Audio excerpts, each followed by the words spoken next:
কোরবানি ভাগে নাকি একাকী দেয়া উত্তম?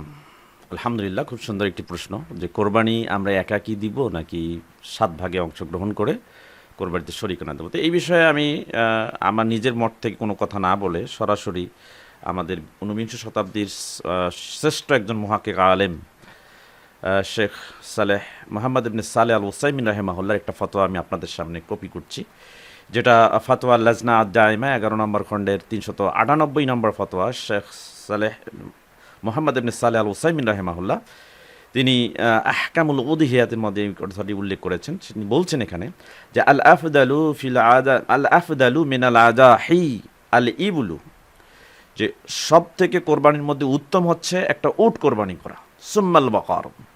যদি উটের পরে আপনি যদি বেছে নেন তাহলে অবশ্যই গরুকে বেছে নিতে হবে। ইন জহা বিহা কামিলাতান, যদি পরিপূর্ণ একটা কোরবানি করতে পারেন গরু দিয়ে তা আলহামদুলিল্লাহ এটা আপনার জন্য উত্তম। সুম্মা দন, এরপরে যদি আপনি করেন তাহলে একটা দুম্বা করবেন। যদি আপনি গরু কোরবানি করতে না পারেন তাহলে সেই ক্ষেত্রে আপনি একটা দুম্বা গ্রহণ করতে পারেন। সুম্মাল মাইদু, এরপরে যদি আপনি মনে করেন যে গরুতে আপনার সামর্থ্য কুলাচ্ছে না তাহলে সেই ক্ষেত্রে আপনি একটা ছাগল দিয়ে কোরবানি করতে পারেন। দুম্বার পরে যদি দুম্বা না পারেন তাহলে একটা ছাগল দিয়ে কোরবানি করবেন।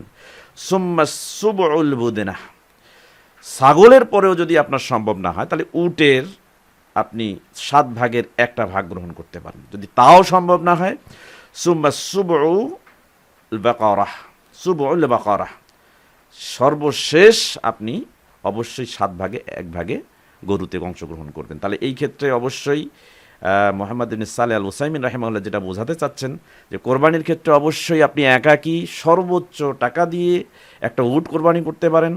যদি তার থেকে কম থাকে তাহলে সেই ক্ষেত্রে একটা গরু কোরবানি করতে পারেন, একটা পূর্ণ গরু। আর যদি তার থেকে কম টাকা থাকে তাহলে সেই ক্ষেত্রে আপনি অবশ্যই একটা দুম্বা কোরবানি করতে পারেন। যদি এর থেকে কম থাকে তাহলে আপনি একটা ছাগলে অংশগ্রহণ করতে পারেন, ছাগল কোরবানি করতে পারেন। আর এর থেকে যদি কম থাকে তাহলে আপনি একটা উটের ৭ ভাগের ১ ভাগ কোরবানি করতে পারেন। আর যদি এর থেকেও কম থাকে তাহলে সেই ক্ষেত্রে আপনি গরুতে ৭ ভাগের ১ ভাগে অংশগ্রহণ করতে পারেন। এটা আপনার জন্য বৈধ হবে অবশ্যই।